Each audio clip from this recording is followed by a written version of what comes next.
Olá, boa noite. É um prazer mais uma vez estar com vocês aqui na Conversa de Missões. Hoje teremos mais uma convidada, mais uma missionária para conversar com a gente, né, sobre missões. E hoje, em especial, a gente vai falar sobre os quilombolas.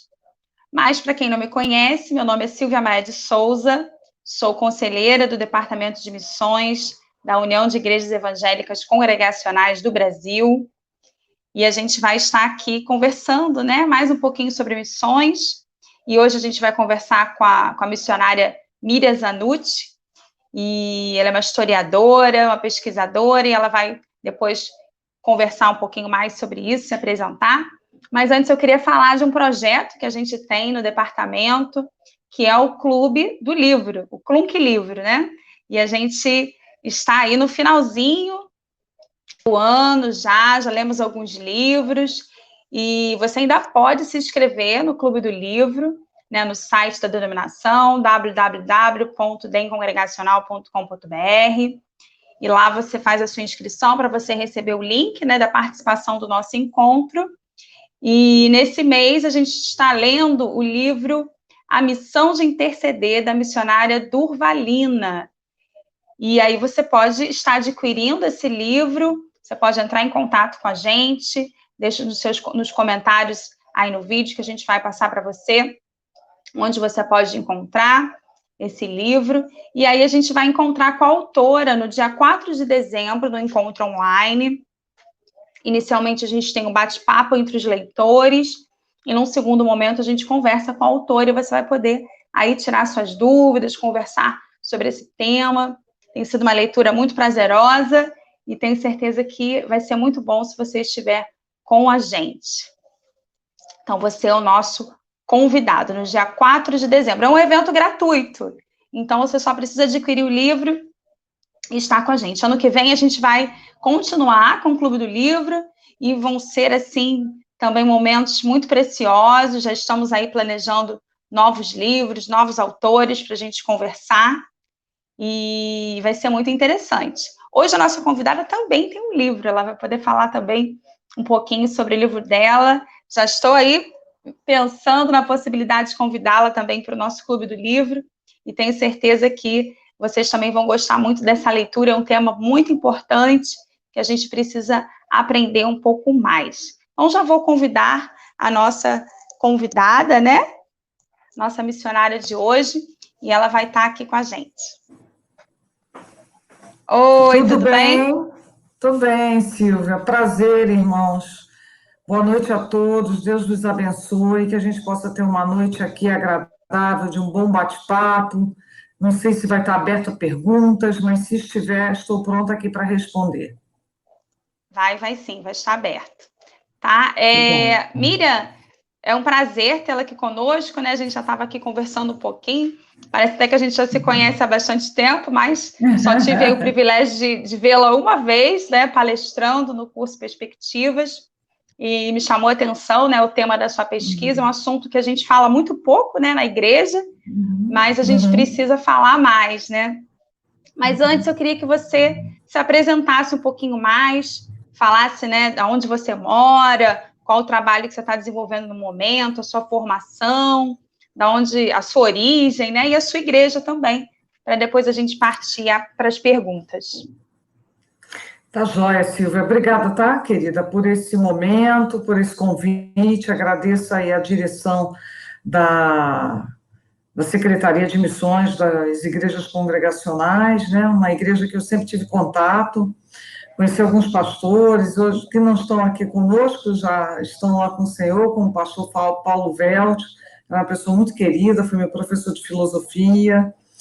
Eu fiz seminário teológico, né, no Seminário Teológico Peniel, foram bacharel em teologia, já tem 23 anos, né, que eu sou formada, e o Paulo Velt foi um dos meus professores, foi professor de filosofia. E depois eu fui para o mestrado em missiologia, onde eu desenvolvi uma pesquisa a respeito dos muçulmanos no Brasil, né, como é que foi a chegada deles, como é que foi o crescimento, né, uma pesquisa na área também histórica e antropológica. E depois eu fui cursar História e agora, no momento, estou fazendo mestrado em História na Universo, onde o meu objeto de pesquisa é sobre uma abolicionista chamada Alice Clapp, que atuou no movimento abolicionista do Rio de Janeiro no século XIX. Então, é um tema bem interessante. E eu cheguei a esse tema por causa do trabalho com os quilombos. E faço esse trabalho com comunidades quilombolas, principalmente no estado de Minas Gerais, desde 2010. Mas, na verdade, a primeira vez que eu tive um contato foi em 1998, quando eu fazia o mestrado no SEM. Que atuou no movimento abolicionista do Rio de Janeiro. Estou escutando a minha voz, né, galera? Desculpa, Quando eu fui fazer o mestrado em Viçosa, lá no SEM, eu comecei em 97, então eu conheci uma comunidade quilombola chamada Buiaé, na cidade de Viçosa, e aquilo me surpreendeu, sabe, Silvia? De ver aquela comunidade, aquele grupo ali de pessoas. Eu falei, gente, eles ainda estão aqui entre nós e tal, eu desconhecia tanto isso, sabe? Apesar de já ter uma inclinação para a história e tal, mas muita coisa a gente não pesquisa, não entra no assunto e acaba que desconhece. Então, às vezes, pensa que o negócio surgiu no momento que você viu. Não, mas as comunidades quilombolas já estão aqui há muitos anos. Então, algumas com mais de 250 anos que estão entre nós. Então, foi uma surpresa para mim ali, e eu senti ali no meu coração que um dia eu iniciaria um trabalho com eles. Só não sabia a data, mas eu tive essa sensação, né, no meu espírito, na minha mente, na minha alma. Aí foi passando os anos, em 2010, quando eu me tornei deã do Centro Evangélico de Missões, eu comecei, então, a desenvolver um trabalho de pesquisa e de levar o evangelho, compartilhar, entender a situação deles e tal, né, a demanda muito grande. E eu, quando fiz o curso de História, que foi pela Gama Filho, e terminei na Uniub, que eu me mudei, né, eu me casei, moro atualmente em Belo Horizonte, me casei com o pastor André de Oliveira, que é músico, compositor. Então, quando eu fui, antes de me casar, já tinha completado, já tinha terminado o TCC, eu só fui depois terminar algumas disciplinas, porque eu saí do Rio de Janeiro e o curso de História na faculdade do Gama Filho era presencial, então eu não tinha mais como ficar aqui no Rio, morando em BH e fazendo História. Então, eu fui terminar em outra universidade. Mas o meu TCC foi sobre a rebelião dos escravos malês, em 1835, em Salvador, na Bahia, entre as noites de 24 e 25 de janeiro. Ali eu estudei o objeto islâmico que está inserido dentro da revolta malê. E ali eu também começo a me afeiçoar mais com a história da África e entender um pouco mais, me debruçar, mergulhar nos assuntos, porque é muito extenso, né, Silvia? A gente vai falar de história, é uma coisa imensa, né? É imenso. Então, daí começou mais ainda a minha via, tanto no estudo, quanto na pesquisa, quanto no envolvimento missionário também com as comunidades quilombolas. Minha igreja é presbiteriana do Grajaú, do bairro do Rio de Janeiro, sou membro lá, apesar de morar em Belo Horizonte, a gente vai na igreja que meu marido é membro, mas eu continuo membro da minha igreja aqui no Rio, né? Porque a própria vida missionária, se eu ficar saindo de igreja, não vale a pena, eu já estou na minha igreja há 17 anos, eu não tenho pretensão de sair dali, né, são os meus irmãos, amigos, né, que me conhecem, já conhecem as minhas esquisitices, já conhece meu jeito, então eu amo aquela igreja, amo meu pastor, que é o pastor Alex Barbosa, então eu estou ali, né, não tão de corpo presente, mas é a minha igreja. Ótimo.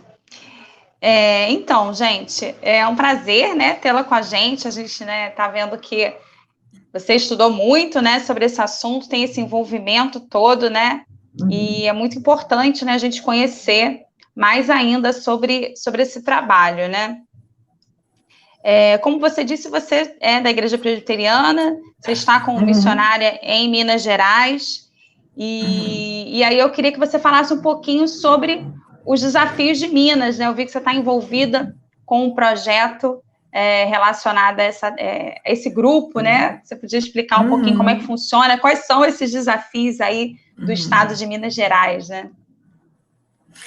Então, Silvia, quando eu me casei, eu fui morar em Belo Horizonte e tomei conhecimento desse grupo. Como eu já estava fazendo um trabalho com os quilombolas ali, né, com os alunos do SEM, em Buiaé, que é a comunidade mais próxima ali do SEM, pertence à mesma cidade, né, que é Viçosa, eu já tinha tomado conhecimento que existia esse grupo Desafios de Minas, que trabalhava com os grupos menos alcançados do estado de Minas Gerais.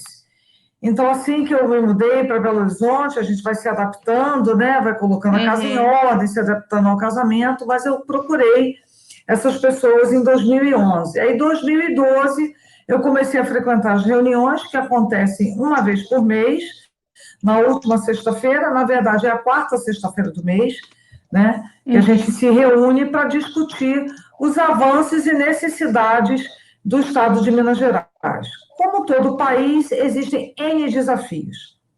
Mas ali o grupo optou por 4 grupos que são considerados menos alcançados, menos visíveis, né, que precisam de uma atuação melhor, de conhecimento, que são os indígenas, os ciganos, as cidades com menos de 5% de evangélicos e as comunidades quilombolas. Então, dentro do grupo, eu sou a pessoa que fala sobre eles, que traz resultados, que mostra o que está acontecendo, que fala das visitas. Eles já me enviaram uma vez para João Pessoa, em 2013, quando nasceu a Aliança Evangélica Pró-Quilombolas do Brasil, nasceu lá na JUVEP, com a liderança do Ronaldo Lidório, do pastor Sérgio Ribeiro, que é presidente da JUVEP. Ali surge essa aliança com o objetivo de agregar as pessoas que trabalham com comunidades quilombolas e de continuar trazendo essas pessoas para a aliança, para a gente se conhecer, se fortalecer, né? Saber como é que está o trabalho, ajudar uns aos outros. Então, o Desafios de Minas, ele me proporcionou ir até a João Pessoa, e aconteceu de formar aliança, e eu ainda faço parte do Desafios de Minas. Nós agora estamos nos reunindo mais virtualmente, né? Por causa da pandemia, então, há uma necessidade realmente da gente se ver menos, né? Mas a gente vai se encontrando, vai falando. E dentro do grupo, Silvia, existe pastores, missionários da igreja, da Oitava Presbiteriana de Belo Horizonte, que é muito conhecida, do pastor Jeremias. Quem representa ali é o pastor Luiz Nassif, a Célia Laranjo. Nós temos a pastora Raikle, da comunidade evangélica da Zona Sul, o missionário Fred, que é da Missão Emanuel e congrega na Batista Redenção, o pastor Christian, que é da Batista Redenção, o pastor Paulo Botrel, que trabalhou com índios durante muitos anos e é pastor missionário da Batista Central de BH, tem o Sadler, que é da Missão Amém, eu represento o SEM, represento a minha igreja presbiteriana do Grajaú, ali no Desafios de Minas. Então, ao grupo de pessoas de igrejas diversas e de algumas agências missionárias. Tem o Ronaldo Leão, que trabalha com evangelização de cidades do interior, apoio aos pastores, também trabalha com evangelização na época do carnaval. Então, nós somos um grupo, assim, heterogêneo, né, diversificado, mas unido no mesmo propósito. Então, aí a gente leva as pessoas a entenderem essa dinâmica do trabalho e plantarem essa ideia, né, de, por exemplo, ter no Rio desafios do Rio de Janeiro, onde possa congregar pessoas de igrejas diferentes, mas que estão com a bandeira que se diz Reino de Deus, entendendo quais são os desafios importantes em termos missionários para o estado do Rio de Janeiro. Então, tanto nós estamos ali em Minas, nós já temos pessoas de Ipatinga, né, que é de outra cidade, que conheceu os desafios de Minas. Então, a ideia também é que outros grupos nasçam com esse objetivo, não tomando como um modelo integral do Desafios de Minas, porque cada estado, cada cidade tem suas particularidades, mas tomando a ideia e a dinâmica e possam formar tais grupos em seus respectivos lugares. Bem legal, né? Bem legal. Uma estratégia muito boa, né? E congrega, né? Faz com que as pessoas dialoguem, né? E vejam que está dando certo, Sim. que pode ser feito, né? As propostas. Sim. Muito interessante. Minas é um estado grande, né? Um estado realmente enorme, com grandes desafios que realmente a igreja precisa estar aí se envolvendo, né? E conhecendo cada vez melhor. Muito interessante. E aí você já até contou um pouquinho para a gente, né? De como é que você iniciou as suas pesquisas em relação aos muçulmanos, né? Você poderia falar um pouco mais? Foi em que momento, né, que você se interessou por essa temática? O que você aí descobriu que você pode aí compartilhar conosco? O estado de Minas tem a presença de muitos muçulmanos? Eu não tinha essa referência. Não muitos, Silvia, mas existe. Eu, na verdade, comecei em 1991 essa inclinação para os muçulmanos e ela ainda não saiu, não, ainda está aqui. Ainda existe, é que eu tenho atuado mais agora com as comunidades quilombolas, porque a demanda é muito grande com os quilombolas, é muito grande. Uma demanda é um momento importante, trabalhar, né? É uma demanda muito grande, as necessidades, é o nosso povo, né? O nosso povo é brasileiro, são descendentes dos escravos, né, que contribuíram tanto com esse país, trabalharam tanto, né, e a gente tem necessidade, então, realmente, de dar um suporte a essas comunidades, a esse povo tão querido e importante no Brasil. Mas quando eu comecei, eu trabalho com os muçulmanos, eu fui pesquisando, conhecendo, né, e escrevi uma dissertação que é sobre, mais ou menos, como eles chegaram aqui, como foram se desenvolvendo dentro do século XX. A chegada dos muçulmanos é no final do século XIX, quando abre, na verdade, lá por Dom João VI, em 1810, a possibilidade da imigração, né, maior no país. Já tinha até, naquela época, uma certa mentalidade abolicionista, mas o movimento vai acontecer mesmo lá para 1868 em diante. Mas quando abrem os portos para a imigração, você, quando chega mais ou menos em 1870, começa a ver para o país muçulmanos, sírios e libaneses, mas eram muito pequenos, né? Na verdade, os primeiros muçulmanos no Brasil foram os escravos malês, que é da região do Sudão Central na época, e hoje nós temos o mapa, seria mais ou menos uma parte da Nigéria, uma parte do Níger, que seria mais ou menos a região, e também do Sudão, né, que seria a região Sudão Central, em 3 séculos atrás. Então, quando eles vieram para cá, que era um povo Haussá, que eram muçulmanos, esses foram os primeiros muçulmanos a chegarem no Brasil. Mas a difusão mesmo, o crescimento, né, foi através dos imigrantes sírios e libaneses. Depois vão vindo outros grupos, iraquianos, palestinos, sauditas, mas os maiores grupos, e até hoje a maior comunidade libanesa fora do Líbano está aqui no Brasil. Mas a maioria dos sírios e libaneses eram católicos ortodoxos, maronitas, melquitas, antioquenos. Então, teve um grupo presbiteriano sírio que chegou no Brasil, mas era um grupo bem pequeno, era o único grupo evangélico.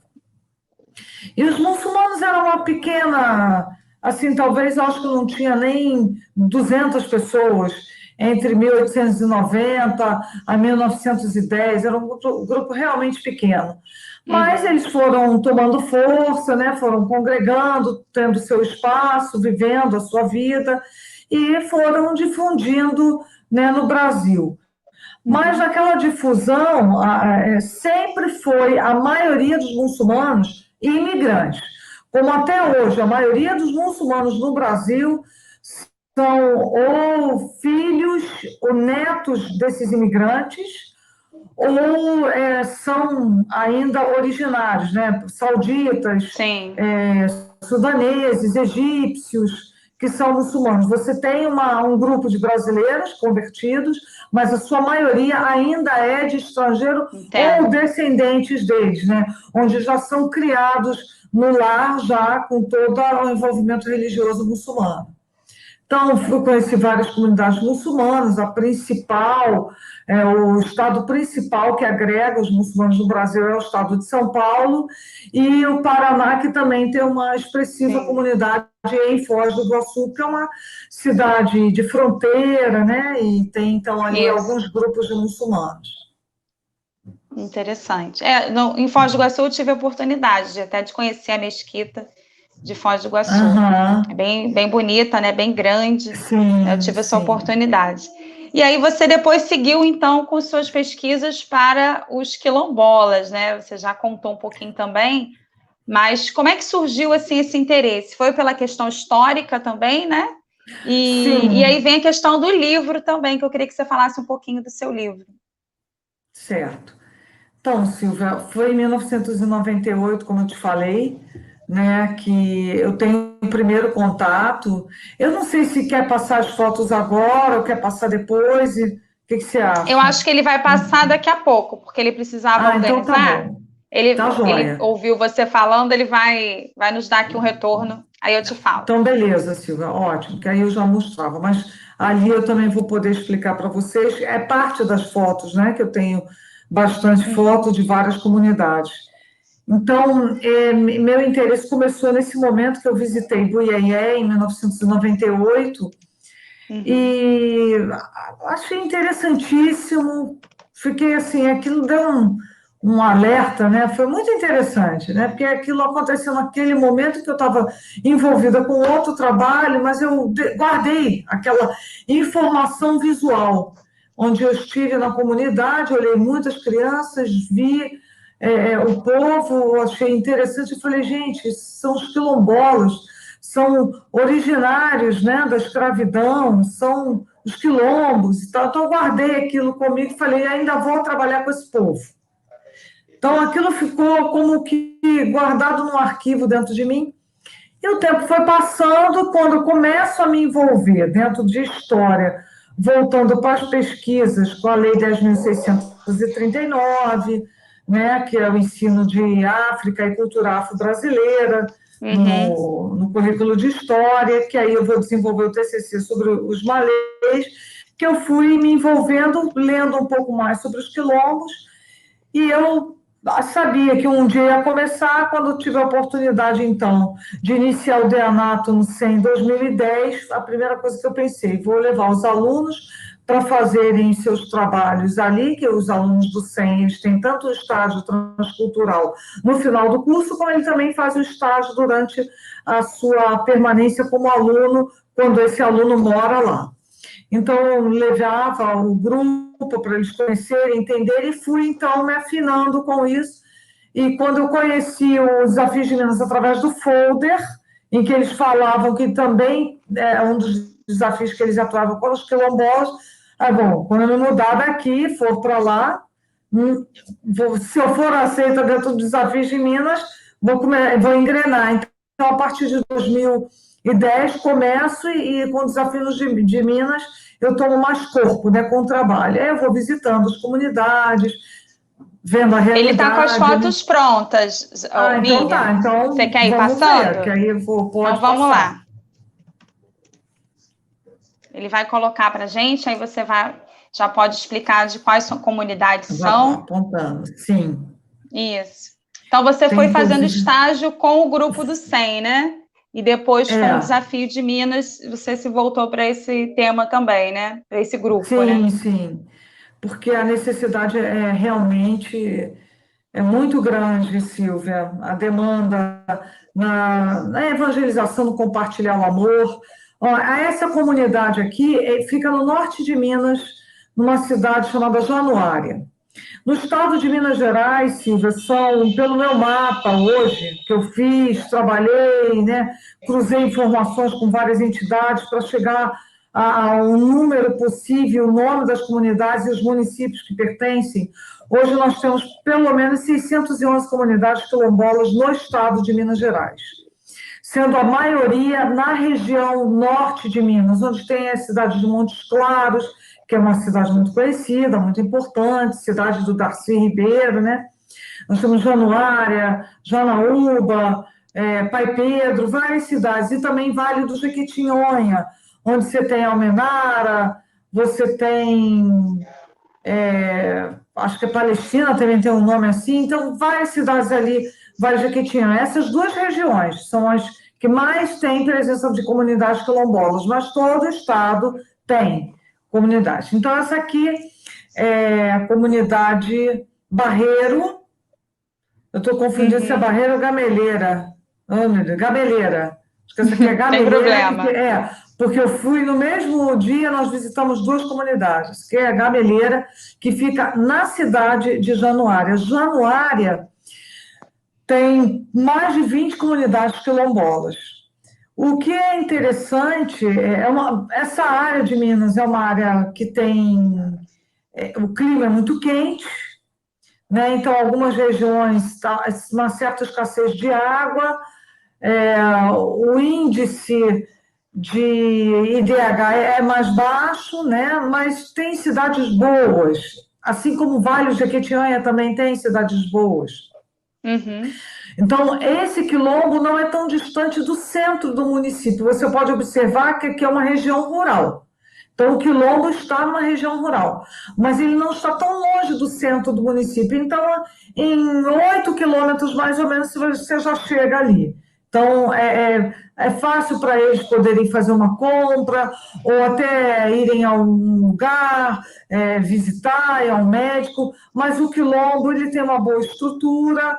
Quando eu falo que tem boa estrutura, é porque tem mais ou menos o básico ali, né? Então, tem uma igreja presbiteriana dentro desse quilombo, tem uma igreja católica, eles têm poços de água, né? Cisternas para 16 mil mililitros de água. Então, tem cultura de algumas plantas, né? Que eles colhem, que eles cultivam. É um quilombo que não está tão esquecido, mas tem uma parte do quilombo desse aí que tem algumas casas são bem humildes, algumas nem tanto, mas outras bem humildes, as que estão mais para cima, né, do quilombo, está um pouquinho mais afastado logo do início, tem famílias bastante humildes. Entendi. Pode passar para a próxima. Esse aqui é o meu querido Badu. Seu Badu é, assim, uma pessoa fantástica, amo. Ele é do quilombo Mato do Tição, ou como um bom mineiro, Matição, né? O mineiro sabe que tem umas reduções aí de palavras, então eles chamam muito de Matição, mas Mato do Tição. Esse quilombo fica numa cidade, um município chamado Jaboticatubas, que está a mais ou menos 60 quilômetros de Belo Horizonte. Também está bem próximo do centro do município, são 4,5 quilômetros, mais ou menos, então não está tão distante. O seu Badu hoje tem provavelmente uns 85 anos, né, 84, 85, e ele cultiva no seu terreno da sua casa, ali no quilombo, uma plantação muito bonita, muito rica, sem agrotóxico, né? Então, ali tem plantas que a gente não faz nem ideia, eles plantam ali, e ele é tão conhecedor da agricultura que alunos da UFMG, às vezes, vão ali, né, ter uma aula com o seu Badu, de como é que ele colhe, de como é que ele cultiva, como é que é a produção, porque a terra é muito pedregosa, ela tem muito cascalho, e não tem água com tanta facilidade. Então, quer dizer, a época das chuvas floresce mais, a terra dá mais, mas a época da seca morre um pouco, né? Seca um pouco, mesmo assim ele consegue manter a sua produção agrícola ali no seu terreno. Ele tem uma planta, Silvia, que chama Vic, ele estava plantando a Vic, é a mesma plantinha, vou ter que falar, infelizmente não é o objetivo aqui fazer propaganda, mas só para a gente entender, é a mesma do Vic Vaporub. Então, ela é bem pequenininha, você coloca aquilo ali no nariz, aquilo vai limpando você todinho. É o mesmo efeito. A plantinha chamada Vic, é muito interessante. Eles têm plantas de onde sai aquela pomada terramicina, então tem muitas plantações que às vezes a gente que está num lugar mais urbano não tem tanto acesso. Sim. Então, ele é uma pessoa muito trabalhador, né? Trabalhou muito, ficou viúvo não tem muito tempo, perdeu o irmão dele esse ano, o seu, acho que Isaías morreu com 98 anos, né? Não foi Covid nem nada, já estava bem idoso, né? Morreu assim, praticamente deitou no colo de uma das sobrinhas netas e acabou falecendo ali. Então, uma comunidade muito querida, muito abençoada. Seu Badu, ele é um homem que ele tem um entendimento de Cristo muito interessante, né? A maneira como ele entende Cristo, como ele entende que Jesus é o Salvador, que Jesus é aquele que nós vamos prestar contas, que nós um dia estaremos com ele, e ele é uma das figuras mais antigas da comunidade. Muito legal. A próxima. Essa aqui esse é meu esposo, o André, que está aqui abraçada com ele, e o senhor Antônio, se eu não me engano, agora fugiu o nome dele, da comunidade Marubá dos Teixeiras, no município de Almenara. Almenara fica na região do Vale do Jequitinhonha, em Minas Gerais, fica lá em cima de Minas, ali é mais ou menos nordeste de Minas, né? Aquela cidade ali, das 70 quilômetros você já está na Bahia. Então, o pessoal dali fala muito parecido com o baiano ali. Uma comunidade também desenvolvida. Quando nós chegamos lá, eles não tinham ainda luz elétrica, a luz chegou, nós estivemos lá em julho de 2015, a luz chegou em novembro. Então, isso adianta muito para a comunidade, né? Não está também tão longe do centro do município, eles têm uma assistência de irmãos em Cristo ali. Esse senhor, né, nesse momento que eu visitei, ele cuidava da mãe de 93 anos acamada e a esposa com 69 anos que teve um AVC. Então, ele tinha que cuidar de duas pessoas que estavam na cama. E quando nós chegamos lá numa casa humilde e tudo, mas tudo muito limpo, tudo muito cuidado, as duas senhoras, sabe, muito cheirosinha, muito bem tratadas, sabe, mas precisando, né, dos cuidados devidos para que pudesse manter a saúde. Então, foi muito bom de ver o desenvolvimento dessa comunidade. Geralmente, as comunidades quilombolas, ela tem agricultura de subsistência, né? Como é o caso que eu te falei do Mato do Tição, aqui também tinha. E quando nós fomos embora, ele nos deu um cacho enorme de banana da terra, né? Que é uma coisa deliciosa, né? Você cozinhar aquilo. Nós trouxemos, né, tudo muito natural. Eles têm uma farinheira, né, chamada mandioca brava. Não é uma mandioca que você pode simplesmente cozinhar e comer, né? Ali só transformando em farinha, é um processo que ela é tóxica, né, chamada mandioca brava. Mas eles tinham uma farinheira, eu cheguei lá, era uma pilha de mandiocas, né? É muito interessante. A Almenara, o Quilombo Marubá dos Teixeiras. Entendi. Aqui é Pimentel, meu esposo aqui com essa blusa colorida, que é uma blusa, inclusive, africana, um amigo nosso trouxe do Senegal para ele. O Quilombo Pimentel fica em Pedro Leopoldo, dá uns 45 quilômetros da nossa casa ali em Belo Horizonte. Não é difícil de chegar, são 4,5 quilômetros, se eu não me engano, de estrada de chão. Também é uma região rural onde eles estão. Mas, graças a Deus, eu pude visitar agora, em outubro, a comunidade. Todos estão bem, estão empregados, né, com saúde, né? Então, aqui nós estávamos tendo um momento de louvor com os nossos irmãos ali. Dentro dessa comunidade tem uma igrejinha, né, cujo líder vem de um outro município, para dar um suporte espiritual a eles, dar um incentivo. São irmãos muito abençoados. E essa família, que é o seu Manuel e Dona Lúcia, eles têm 3 filhos. É o Charles, o Christian, esqueci agora o nome do outro. São 3 meninos maravilhosos e eles têm um grupo de louvor no estilo sambinha para Jesus. Então, eles tocam bumbo, tocam cavaquinho, pandeiro, mas é uma graça, eles tocando, né, os louvores naquele estilo bem brasileiro, são os Guerreiros de Cristo, o nome do grupo. Uma comunidade também muito querida, a gente sempre está dando um suporte a essa comunidade naquilo que eles precisam, né? A próxima.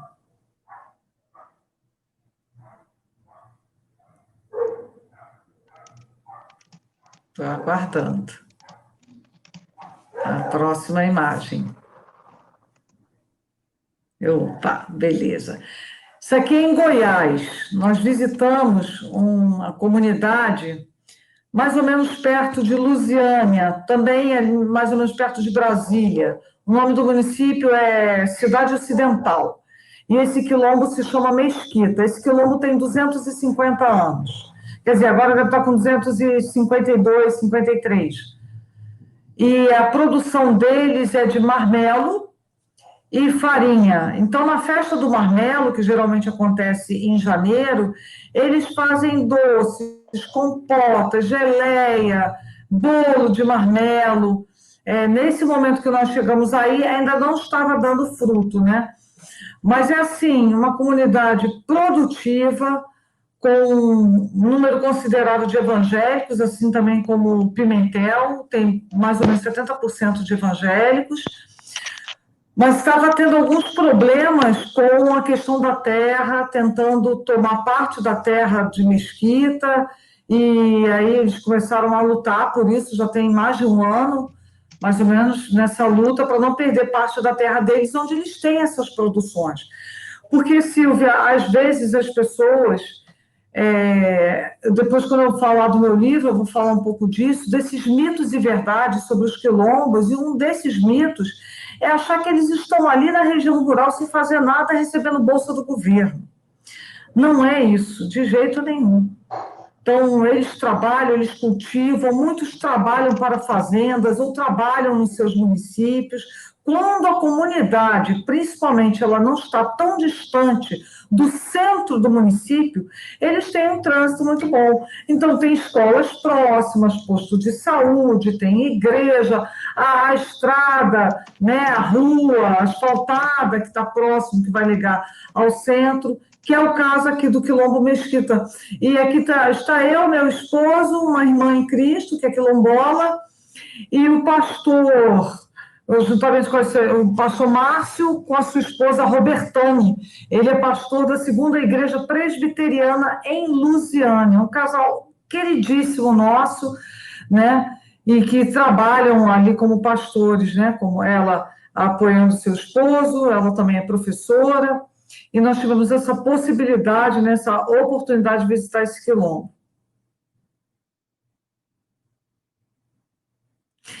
Aqui, ó, é uma imagem que eu gosto muito de mostrar essa imagem. Em Minas Gerais, ali em Belo Horizonte, esse ano não teve por causa da pandemia, tem acontecido, acho que nos últimos acho que nos últimos 4, 5 anos, mais ou menos isso, para não falhar às vezes a memória em relação às datas, eles realizam uma festa na Praça da Liberdade, que é uma região de Belo Horizonte, que é centro-sul, né? Ali é mais ou menos zona sul de Belo Horizonte, uma praça muito conhecida, um ponto turístico, onde tem museus ali próximo, e ali, então, tem uma festa chamada Cangerê. A Cangerê, é uma festa que geralmente começa numa quinta-noite e termina num domingo. Aí eles formam várias barracas de vários quilombos de Minas Gerais, que podem estar ali presentes, vão, para mostrar o seu trabalho. Na última que teve, ano passado, eles levaram também, teve comunidade quilombola do Rio de Janeiro ali sendo representada.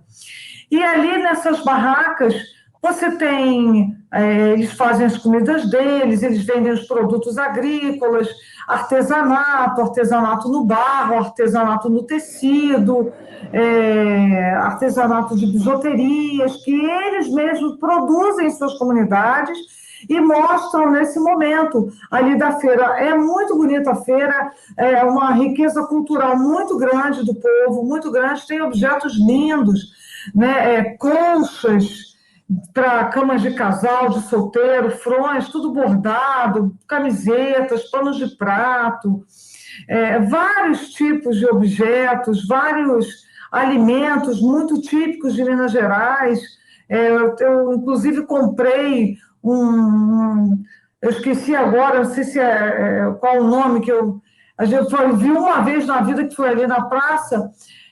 Você come, é uma sementinha que você come que tem o sabor de um amendoim. Não é um amendoim, é um outro nome que tem esse sabor, que é plantado numa comunidade quilombola chamada São Francisco, lá para cima do norte de Minas Gerais. Então, assim, é uma produção riquíssima, Silvia, riquíssima, que nós temos do povo.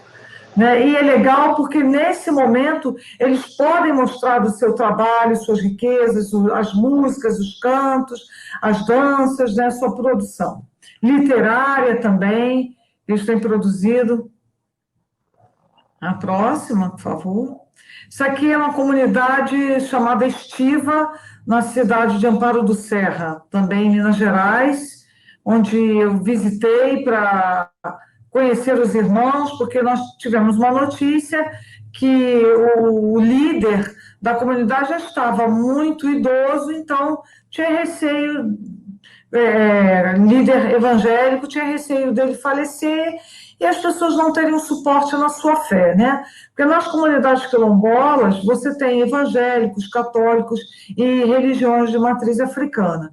E muitas vezes eles conseguem conviver bem com isso, então pediram para que nós fôssemos lá como Desafios de Minas para saber se eles estavam precisando de algum suporte. Chegando lá, a gente viu que eles estavam bem amparados por uma igreja de uma cidade bem próxima que estava dando assistência a eles. E esse aqui é uma família do nosso irmão Sebastião, aqui no município de Amparo do Serra, com a comunidade Estiva.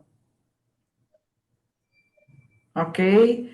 Essa comunidade aqui se chama Ferreiras, fica numa cidadezinha pequenininha, Pescador, próxima de Governador Valadares, que é uma cidade que nós conhecemos, né? Então, esse município, que é bem pequeno, mais ou menos 5.000 habitantes, nós fomos a essa comunidade Ferreiras. Para você chegar do centro do município até a beirada da entrada da estrada de chão, são mais ou menos 5 quilômetros. E quando você, entra ali na estrada de chão até chegar à comunidade quilombola, são 17 quilômetros de chão. Então, passa por aqui, passa por ali, né? Em cima de uma ponte bem estreita, e até chegar à comunidade. É uma comunidade também muito produtiva na sua produção agrícola, mas com bastante carência. Bastante carência, a escola é longe. E essa região, Silvia, é uma região muito quente, né? Que é a região do Rio Doce. Então, Teófilo Otoni, Governador Valadares, são cidades muito quentes, Ipatinga, é muito calor. Então, na época do calor, o que acontece? O ônibus escolar, ele pega as crianças do quilombo, mas ele pega as crianças num determinado ponto da comunidade. Então, as crianças são obrigadas a sair dali, de onde elas estão, onde elas moram, e andar 2 quilômetros até chegar àquele local onde o ônibus vai parar e levá-las. Só que quando está muito quente, ou está chovendo demais, onde a lama, né, fica muito difícil transitar, elas não conseguem fazer a caminhada, então fica inviável ir para a escola, às vezes, né? Então, existem essas carências, porque não tem uma escola tão próxima. Tem o ônibus, que é ótimo, que pega, mas porque eles estão um pouco mais distantes, então tem essas dificuldades. Mas é uma comunidade muito interessante. Bom, essa foto aqui fica aí para vocês descobrirem aonde eu estou. Essa é a foto que eu tirei na minha primeira visita em comunidade quilombola, na cidade de Viçosa, em Buiaé. Essa foto foi tirada em fevereiro de 1998. Quando eu vi essas crianças, a igrejinha pequenininha, ali com todo amor, as crianças hoje, né, são adultos aqui, claro, já não são as crianças. Foi nesse momento que teve essa sensação abençoada, que acredito que veio da parte de Deus mesmo, encontrou um lugar no meu coração, me flechou e falou, ó, me aguarde, minha filha, porque daqui a pouco você vai trabalhar com esse povo. Aí eu tive esse momento com eles, aí peguei e falei, vamos tirar aí uma foto. Eu estou no meio dessa criançada toda. Não sei se você já me descobriu aí, Silvia. Ainda não, estou procurando aqui, eu estou olhando para baixo, que eu estou olhando no computador. Tá difícil, hein? Tá De te difícil, achar. né? Tá difícil. Tá bem misturada ali com eles, né? Tem uma menininha de blusa rosa, tá vendo? De blusa Tô rosa, assim, vendo. do Ah, lado achei. Agora direito. achei Eu pelo tô ali de óculos. óculos. Isso, achei pelo Eu tô óculos. ali. Eu já era bem mais magra nessa época, mas eu gostei dessa foto, né? Essa mistura, né? Que a gente. Sim, Eu gosto dessa foto porque ela tem um teor antropológico muito interessante, né? Porque a gente se mistura com as pessoas, a gente se parece com elas. No fundo, nós sim, todos somos iguais, né, Silvia? Nós somos todos iguais, verdade. né? Nós temos olhos, boca, nariz, pernas, né? Para quem tem a graça de ter tudo isso, né? Então, nós somos iguais. Então, ali eu estou como É eles, como verdade. iguais a eles, né? Que carece da mesma graça de Deus, da mesma misericórdia. Então, essa é a minha primeira imagem junto com as comunidades quilombolas. Legal. Mostra, né, um período aí já grande, né? É. E é uma Então, né, a gente comunidade muito viu, desenvolvida, muito muito desenvolvida. bom. É. Você compartilhou com a gente, né, que eles têm esse envolvimento, né, cultural, esse envolvimento com a natureza, né, muito rico, né, Aham. ver essa proximidade que eles têm, como eles sabem lidar com a terra, né, como eles sabem cuidar ali disso tudo. E como você falou, já tem uma presença também até evangélica, né, e há esse relacionamento sadio, né, em muitas comunidades. Então isso é muito bom, né, de a gente saber. A gente também reservou alguns mapas, né? Ah, A certo. gente foi no site, né, de pró-evangelização dos quilombolas, da Aliança. Você pode falar um Aham. pouquinho mais sobre eles? E eu achei assim muito rico o site. Eu recomendo aí quem não conhece ou que quer conhecer mais sobre o trabalho com os quilombolas. Tem muita informação, dá para você entender, assim, ver o Brasil como um todo, ver onde ficam as comunidades. E quando você estava falando, você foi falando um monte de cidades que eu sei que temos presença congregacional, e eu fiquei imaginando, né, a oportunidade que nós temos, né, de estar no Brasil inteiro, de também se aproximar dessas comunidades. Eu sei que já existem alguns trabalhos, né, Aham. algumas igrejas Sim. congregacionais, missionários que têm essa proximidade, mas ainda há muito a ser feito, né? Então, acredito que hoje a gente vai estar também falando um pouquinho, despertando cada vez mais esse assunto. E ele já está apresentando para a Certo, gente o mapa, você pode falar um pouquinho sobre isso também. certo. Aqui é para você ter uma ideia de onde tem comunidades quilombolas no país, no Brasil. Os únicos estados que não têm a presença de comunidades quilombolas são Acre e Rondônia. Você vê que o Acre, que é aquela pontinha ali para o lado esquerdo, é o estado do Acre, que também foi agregado, né, ao Brasil, que pertencia à Bolívia. Essa região não tem, esse estado não tem quilombola nem Rondônia. O Distrito Federal também não. Existe uma comunidade que está sendo passada por análise técnica para receber o certificado da Fundação Palmares, que certifica quais são as comunidades quilombolas. Aí vai se verificar se ela pertence a Brasília ou não. Mas também em Brasília não teria. No restante do país todo tem. Hoje nós temos 3.271 comunidades quilombolas certificadas pela Fundação Palmares. Mas provavelmente tenha na casa de 4 a 5 mil comunidades quilombolas. Tem pessoas que falam mais do que isso, elas dão realmente uma precisão de 5 mil comunidades. Eu não dou essa precisão porque ainda não tem, mas a gente pode Sim, pelo menos falar desse número porque há uma possibilidade de realmente existir. Então você vê aonde tem maior presença no Nordeste, mas em Minas Gerais também, se eu não me engano, é o quarto estado com maior número. O primeiro é o Pará, depois vem Maranhão, Bahia, tem Minas, tem Rio Grande do Sul, Paraná, Santa Catarina, Goiás, Rio de Janeiro, Espírito Santo, todos os demais estados, com exceção daquele de Acre e Rondônia. Aqui é a divisão pelo norte, né? Pelo norte do país, das comunidades quilombolas. Cada vez que vai certificando a comunidade, o mapa ele vai sofrendo uma alteração, porque ele vai entrar com esse detalhe. Esse ano não teve, né, o censo do IBGE, mas quando ocorreu em 2010, o último censo, eles já estavam propondo, já desde então, da próximo censo, que aconteceria em 2020, que fizesse de forma mais específica em relação às comunidades rurais. Então, vai incluir os quilombolas, porque você, por exemplo, quando eu estava no SEM, o SEM está na cidade de Viçosa, e a cidade de Viçosa tem partes rurais nela. Então, nós recebemos a visita ali do recenseador, fez a pesquisa e tudo, e ele, né, então vai dando detalhes, né? Se você entrar hoje no site do IBGE, você vai ter muitos detalhes dessas concentrações. Mas esse de 2020, que seria mais específico, dar nome do quilombo, onde está o quilombo, quantas pessoas daquele quilombo, o número de alfabetizados ou não, mas isso já existe como um todo. Teve alguém que me perguntou semana passada, então eles nunca foram recenseados? Eu falei assim, não, eles são recenseados. Sempre foram, e isso está até dentro do mapa do IBGE.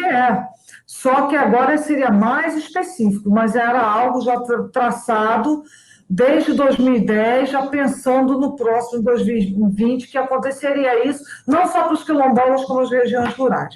Então, vocês mostraram aí o mapa, né? Aqui é o estado de Minas Gerais, para você ter a noção, o norte de Minas, aí tá um número expressivo de comunidades, menos para o sul, a região metropolitana de Belo Horizonte, onde inclui várias cidades, talvez algumas que vocês conheçam, Mariana, Ouro Preto, Jaboticatubas, Conceição do Mato Dentro, Jequitinhonha, Pedro Leopoldo, tudo tem comunidade quilombola. Brumadinho, né, que sofreu aquele acidente da barragem, também tem comunidade quilombola. Então, a região que mais tem é o norte, depois o Vale do Jequitinhonha, e em terceira, a região metropolitana, né, que são as cidades mais ou menos ao redor ali daquele arco de Belo Horizonte. Entendi. Esses mapas a gente pegou desse site, né, da Aliança Pró Evangelização dos Quilombolas, e ali, assim, existe uma pesquisa, né, em relação à presença de igrejas evangélicas nesses quilombos. E até quando a gente estava, né, conversando anteriormente, a senhora falou que já existe, né, um trabalho entre os quilombolas, muitas igrejas acabam abraçando essa causa. Como é que está essa questão do relacionamento da igreja com as comunidades quilombolas? Existe muito a se fazer ainda? O que a senhora poderia falar sobre isso? Silvia, tem sempre muito a se fazer. O que acontece é que, quando a gente inicia um trabalho com eles, o ideal é identificar quais são as reais necessidades daquela comunidade quilombola. Porque tem comunidade quilombola que tem um bom desenvolvimento, mesmo assim carece de algumas coisas, principalmente as que estão em regiões rurais. Em Minas Gerais, 97% das comunidades quilombolas estão em regiões rurais.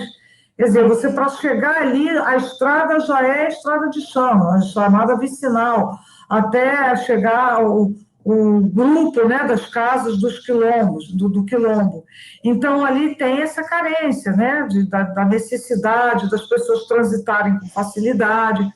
Então, a igreja está ali para expressar o amor de Cristo, para entender a realidade, quem eles são, por que estão ali, né? Muitas pessoas não entendem algumas coisas mínimas, não conseguem, não sabem, né, na verdade, desculpa, não conhecem muito bem, porque saber sobre quilombos é uma coisa que começou para os livros didáticos, você como professora, Silvia, Sim. você sabe disso, nós que já...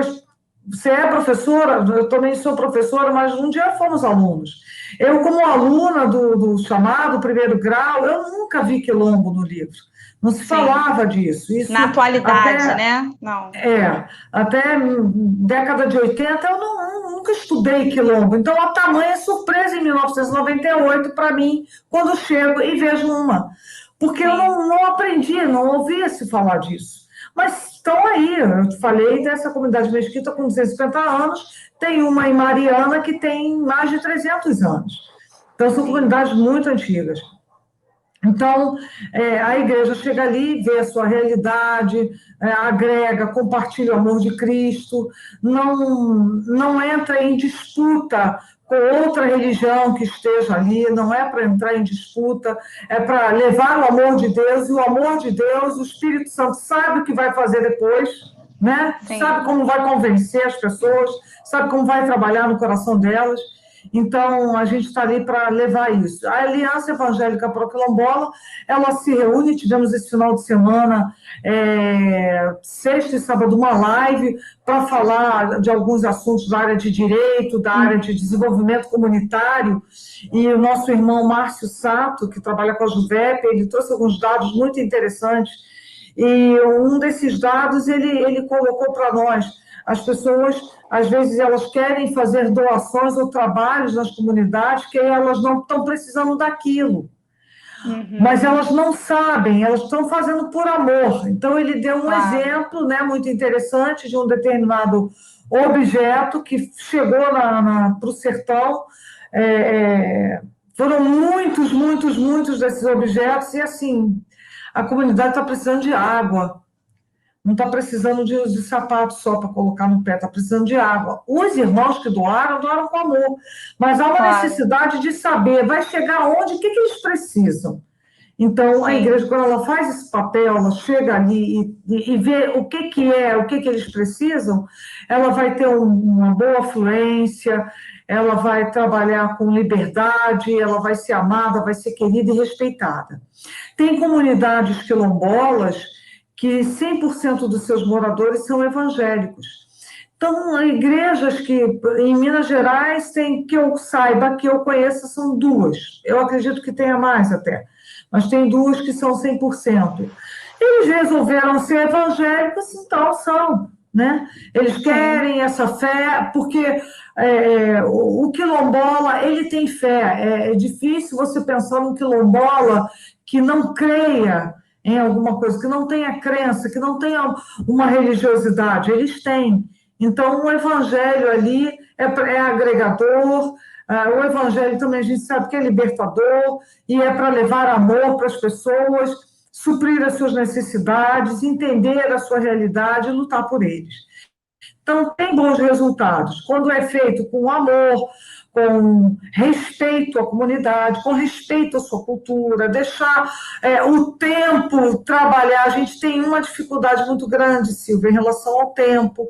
A gente quer chegar, quer fazer, já quer que as coisas mudem quase que da noite para o dia, que todos ali, né, quase que um toque mágico, se transformem em evangélicos. Não é assim. Algumas pessoas não entendem aspectos culturais, acabam rechaçando, pensando que não é algo bom, né? Nossa, esse aspecto cultural, que isso não é de Deus. A pessoa não sabe nem definir, nem distinguir ainda. Ela não sabe nem por que tem aquele aspecto cultural. E, às vezes, se ela começa a rechaçar, ela pode ser mal interpretada pela comunidade, né? Porque eu, por exemplo, visitei o Arturos, que é uma comunidade, uma das mais expressivas dentro do estado de Minas Gerais, que fica no município de Contagem, região metropolitana.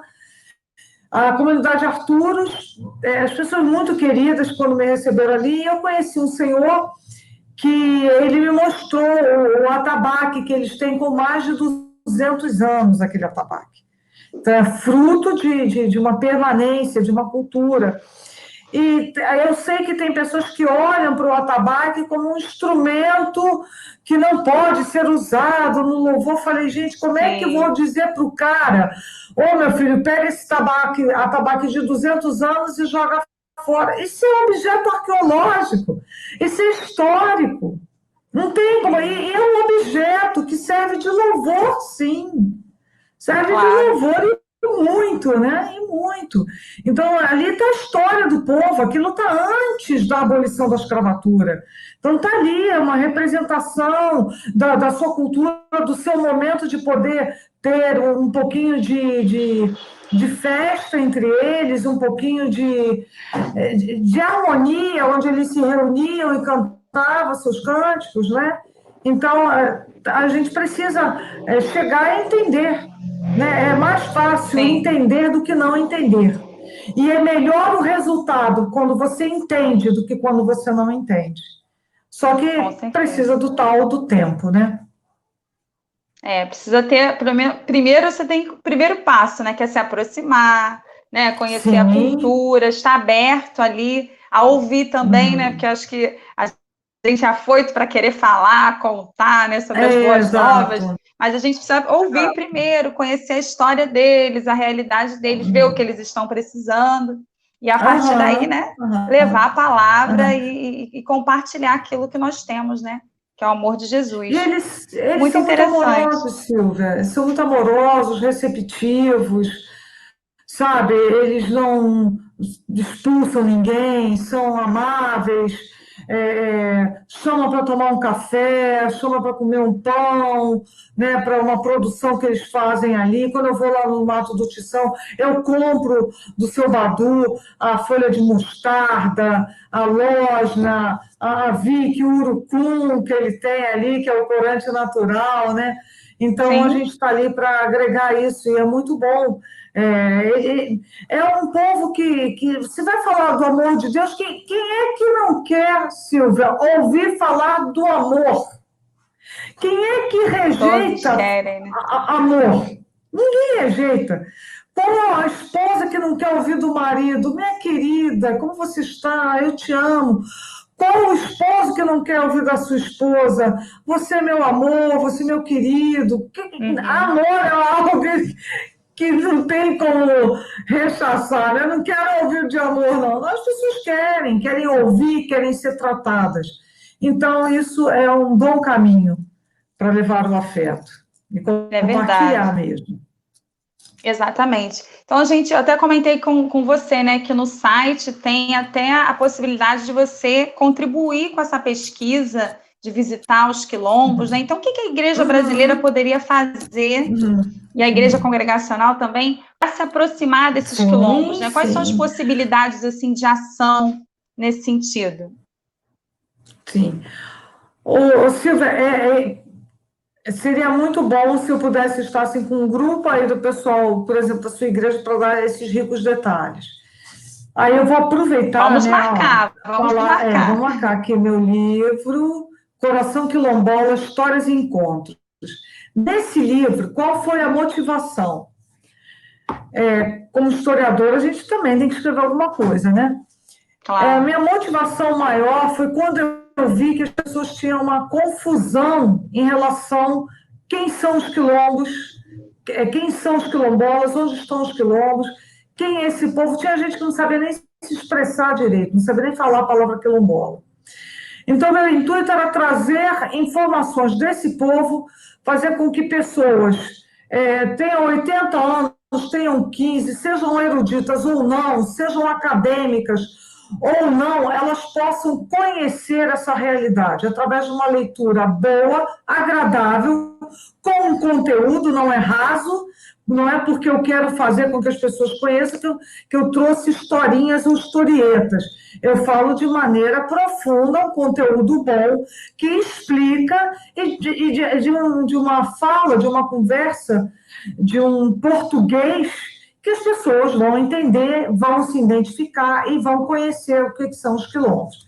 E dentro desse livro tem um capítulo que eu explico mais ou menos como é que você pode fazer esse processo de pesquisa. Um deles, por exemplo, eu estou com você que tem a Igreja do Rio de Janeiro, que tem um grupo do Rio de Janeiro.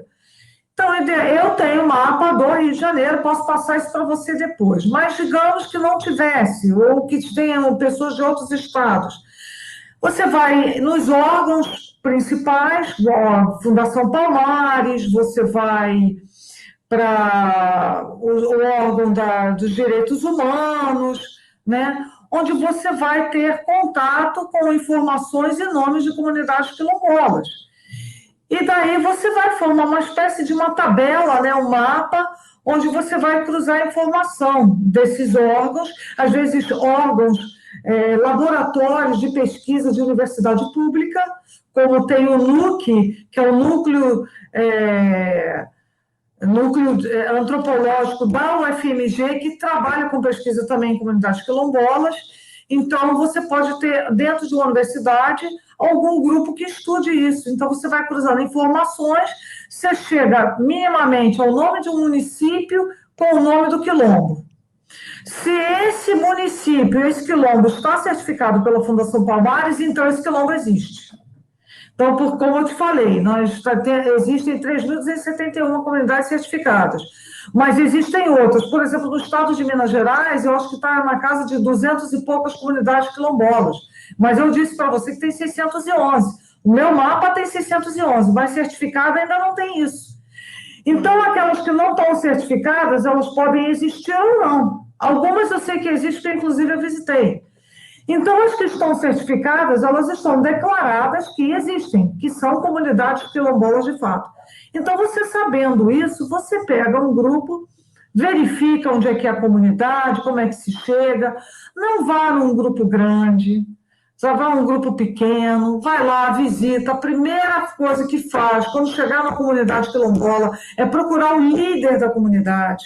Tem sempre um líder comunitário, né, que pode ser o seu João, por exemplo, ou a Dona Maria. Você vai conversar com ele: olha, nós somos fulano de tal, nós viemos aqui, queremos conhecer vocês, quero conhecer a história, quero saber do que vocês precisam, qual a luta. Nós estamos aqui para conhecer. Então, essa é uma visita. Você está fazendo uma visita. Né, um primeiro momento. A partir dessa visita, vocês vão sair dali ou com a possibilidade de retornar ou não. Na hora que você percebe que pode retornar, é porque vocês fizeram uma boa visita em que a comunidade se sentiu abençoada, se sentiu protegida, se sentiu amada, né? Não invadida, não tem ninguém ali que quer pegar a terra, não tem ninguém ali de olho na terra, não tem ninguém ali com más intenções. Eles vão perceber isso na conversa, no bate-papo. Então, você pode voltar de novo, que eles querem que você volte. Sabe, Silvia? Eles querem que você volte. Aí vai voltar e vai ver qual é a realidade. Às vezes, aí é nisso que você visita e percebe, bom, aqui é uma necessidade da gente dar um reforço escolar, por exemplo. Eu estou dando um exemplo. Sim. Então, você já vai conversar com o líder, você vai sentar, aí vocês retornam o grupo, né? Vão se programar, vão pensar, vão orar, o que a gente pode fazer? E vai entrando normalmente. Entendi. E fazendo o seu trabalho. Então, um dos capítulos, eu falo mais ou menos como é que você pode fazer, o que deve evitar, né, para não gerar nenhuma desconfiança, não gerar nenhuma atitude de humilhação em relação a eles, ou uma atitude de que eles pensem que estão entrando ali para tomar alguma coisa, que não é esse, de jeito nenhum, o objetivo, mas eles precisam ter essa confiança, porque muitos querem entrar realmente e tomar e vender a terra, que eles não estão, às vezes, nem sabendo. Quando vê, tem um cara lá comprando, fazendo casa, eu falei, me venderam essa terra. Entende? Então, deixar as coisas bem claras, deixar contato. Então, esse primeiro momento com poucas pessoas, eu oriento que vá no máximo 5 pessoas, no máximo. Aí faz a visita e, da partir dali, você sem falar do evangelho nesse primeiro momento? Ou falar assim de uma forma pode se identificar, pode se identificar, falar, nós somos evangélicos, nós queremos conhecer os quilombos a partir de vocês, queremos conhecer a realidade de vocês a partir da fala de vocês, do conhecimento de vocês. Nós somos evangélicos, estamos aqui, né, para poder dar algum apoio. Aí, nessa conversa é que você vai identificar Sabe, Silvia, não Sim. é Se tem uma... abertura, se não tem. não é uma receita de bolo que eu posso passar Claro. para você de jeito nenhum. É uma orientação que você só vai identificar o posso, não posso, devo, não devo, a partir desse diálogo, né? A Sim. partir do momento. Às vezes já tem alguma igreja ali fazendo um belíssimo trabalho, às vezes já tem uma igreja ali precisando de apoio, precisando de dar mais suporte, porque às vezes o quilombo, as pessoas às vezes têm muitos idosos que precisam de ser levados num hospital, num tratamento de saúde, precisam de uma atenção. Então, de repente, você chega ali e pode dar esse suporte, né? O que eu faço juntamente com meu esposo é dar um suporte. Só quando não tem ninguém, eu procuro na região ao redor quem é que possa estar ali. Porque eu morando em Belo Horizonte, alguns lugares a gente não pode estar lá sempre por causa da distância, né? Essa distância de 3 horas de viagem, 4 horas de viagem, né? Mas se tem alguém ali já, o que vocês precisam?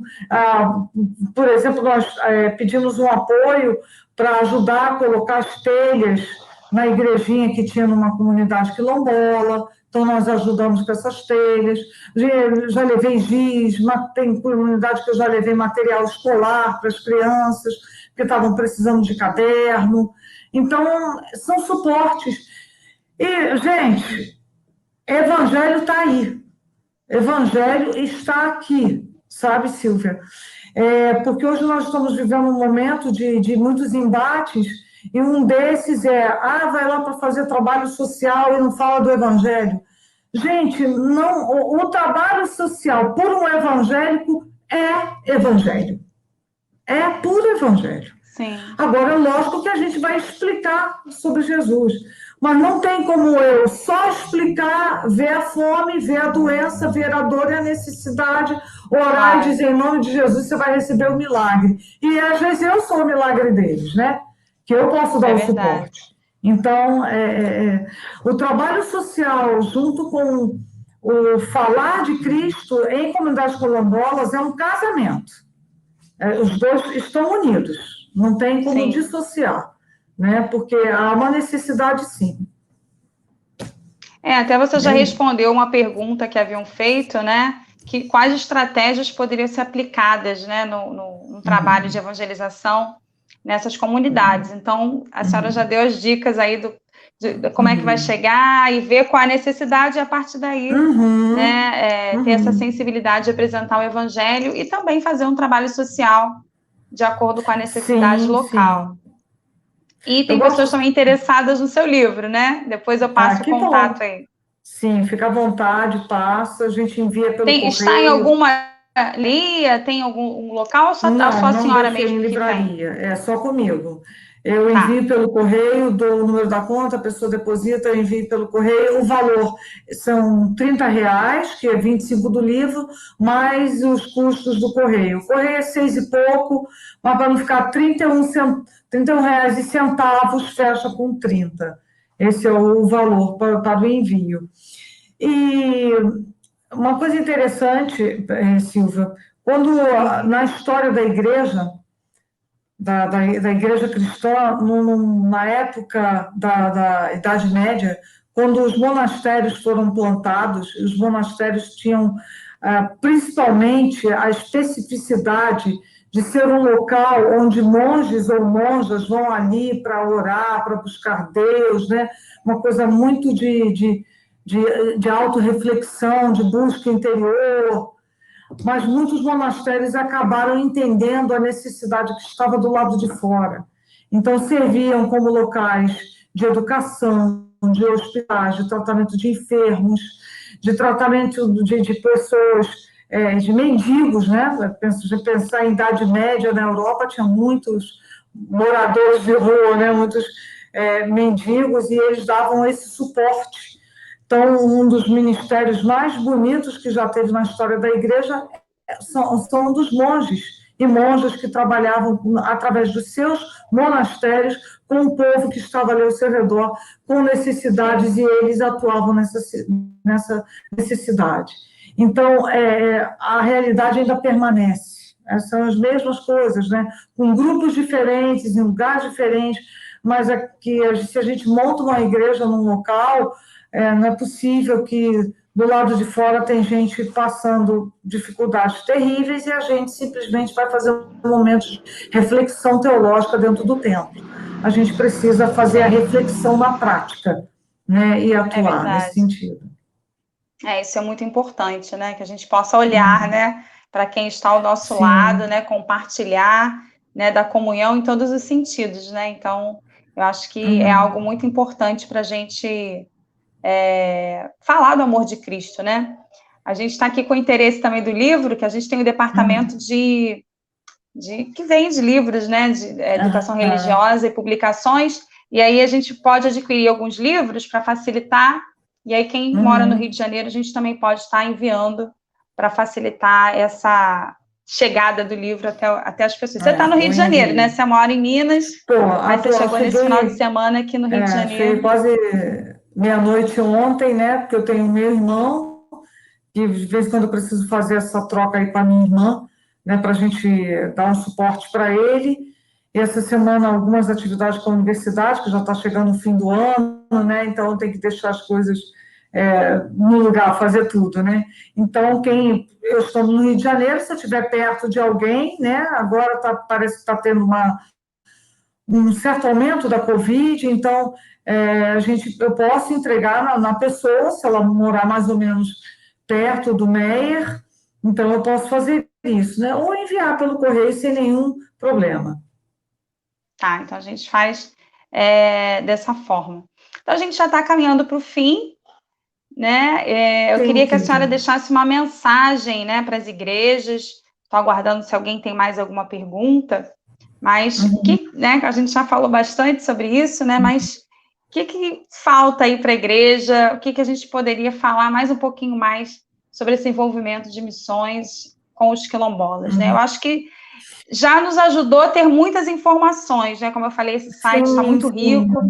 A Ultimato também sempre nos dá informações no site. Isso. Então, acho que a igreja precisa se voltar, né, e buscar essas informações, olhar lá no mapa, ver onde tem algum quilombo e se aproximar um pouquinho. Não é difícil, é um trabalho agradável. Tudo que a gente dá é tão bom, né? A gente dá amor, a gente dá afeto, a gente dá o que nós temos de talentos para quem, né, possa estar precisando. E também a gente pensa só no outro, né, que eles estão com necessidades, mas ali também tem talentos. Ali tem pessoas inteligentes, ali tem pessoas preparadas, como eu te falei do seu Badu, que os alunos da UFMG vão ter aulas com ele sobre agricultura. Te falei do grupo de louvor lá do Pimentel, os meninos que tocam maravilhosamente bem, de comunidades quilombolas que têm produção agrícola fantástica. Então, eles também produzem muito, eles também têm muito para nos ensinar, né? Então, também pode acontecer uma troca. Antes de mais nada, Silvia, agradecer esse momento, te conhecer.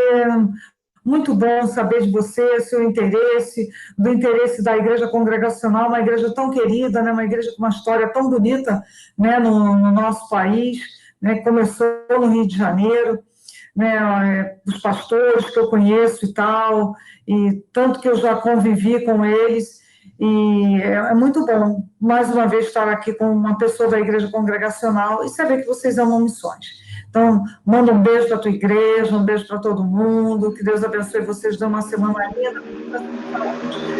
A palavra que eu posso deixar para vocês é não perder realmente a sensibilidade em Cristo.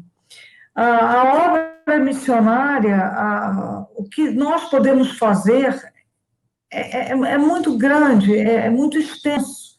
E eu acredito que todos têm potencial. Todas as pessoas têm potencial. E às vezes esses potenciais estão engavetados por algum motivo que eu não sei. Então eu quero incentivar que as pessoas, no seu potencial, façam o nome do Senhor conhecido, né?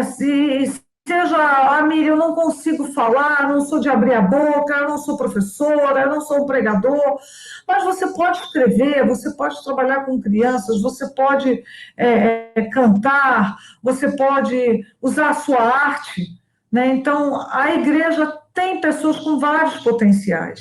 Então, não deixar esse potencial engavetado, enterrado, mas ah, multiplicar, né, e utilizar para a obra do Senhor. Então, continuem firmes, constantes, não perdendo o bom senso do Evangelho, não perdendo aquela orientação tão clássica de Jesus Cristo, que é ir por todo mundo, pregar o Evangelho a toda criatura. Isso é um clássico, isso é é comum, para mim é um sacramento mesmo, a gente precisa fazer isso. A gente entende que essa necessidade, alguém veio até nós e compartilhou a beleza de Cristo. Cristo não está lá em cima, olhando a gente lá de cima, ele está conosco, está nos ajudando, está ao nosso lado, está nos abençoando e quer nos usar. Então, que a igreja esteja sempre disposta a ser usada pelo Senhor, porque nós não podemos perder, é a nossa geração. Então, Davi serviu a dele, Paulo serviu a dele, Tabita serviu a dela, e eu e Silva serviremos a nossa. É verdade. Agora eu vi um monte de pergunta, Miriam. A minha internet não está muito boa. E aí no computador eu não estava conseguindo ver. Aí eu estava vendo que estava muito parada, eu falei assim, vou pegar o celular.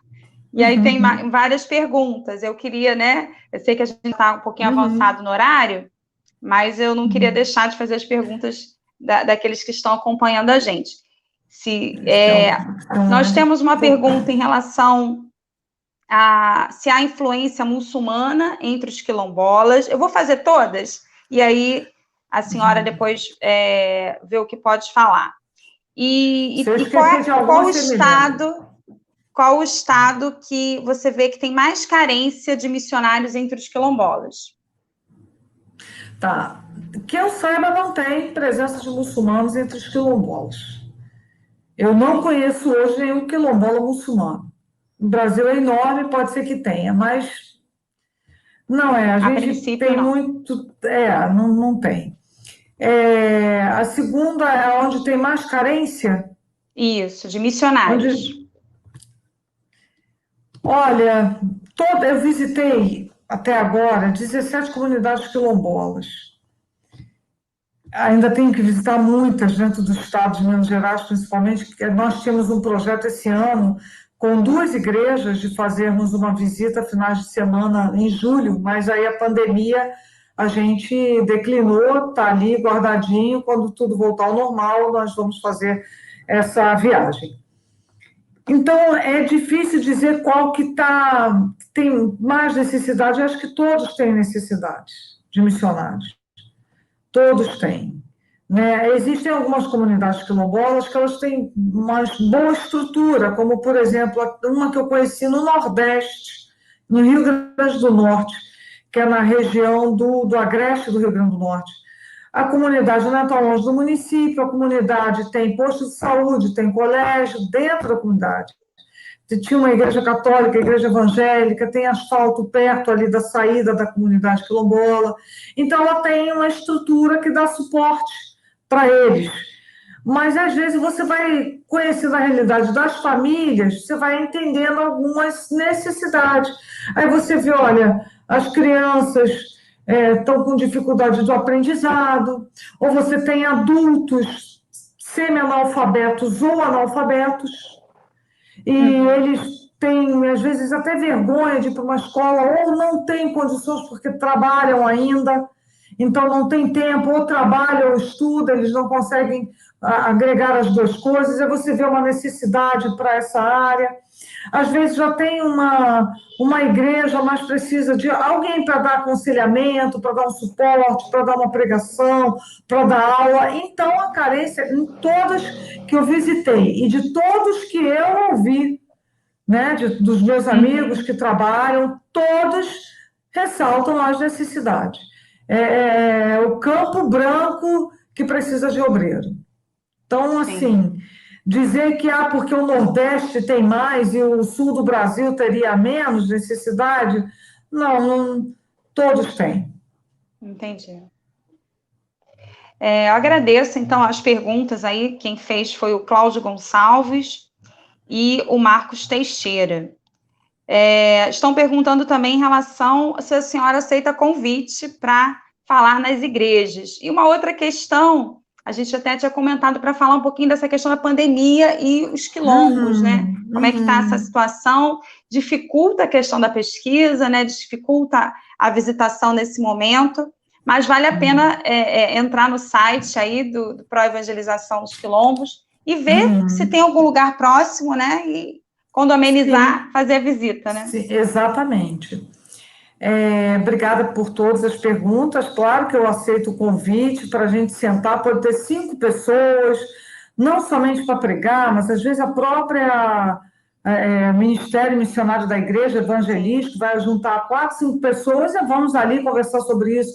Foi assim com uma igreja lá de Belo Horizonte, eu fui sentar uma reunião com o pastor e mais umas 6 pessoas, fui falar dos quilombos, eles ficaram surpresos, não conheciam, nós fizemos uma primeira visita, eles ficaram lá no quilombo evangelizando, fazendo trabalho. Foi de uma reunião chamada informal que nasceu um trabalho missionário deles. Então, fica à vontade, pode entrar em contato, né? A pandemia já ceifou pelo menos 168 quilombolas no Brasil, dos estados do Pará, Amazonas, Tocantins, Pernambuco, Rio de Janeiro, Espírito Santo, não sei se tem mais algum, né? Minas parece que até agora não teve nenhum óbito de comunidade, de quilombola, mas já são 168 óbitos, com mais de 4.200 casos em comunidades. Eu acho que até menos do que aconteceu com os indígenas. Os indígenas teve um índice alto de óbitos, né, com os indígenas. Os quilombolas, eles às vezes, quando estão muito afastados, né, às vezes o contato é menor. Esse período, principalmente logo no início da quarentena, foi cessar as visitas, e eu mantendo contato pelo telefone, pelo WhatsApp, e conversando com um, com o outro, como é que estão, se tem alguém. Então, todas as comunidades que eu ligava, todos, até agora, o presente momento, não teve nenhum caso de ter tido uma Covid e nem muito menos o óbito. Então, a recomendação é que a gente visite menos, e até a recomendação também da Aliança, que quem não mora dentro do quilombo, ou não mora ali perto, evite visitar. Se você está numa cidade, você tem que pegar um ônibus para fazer a viagem até o quilombo, e ficar por ali, indo e vindo, entrando e saindo, tem que evitar nesse momento.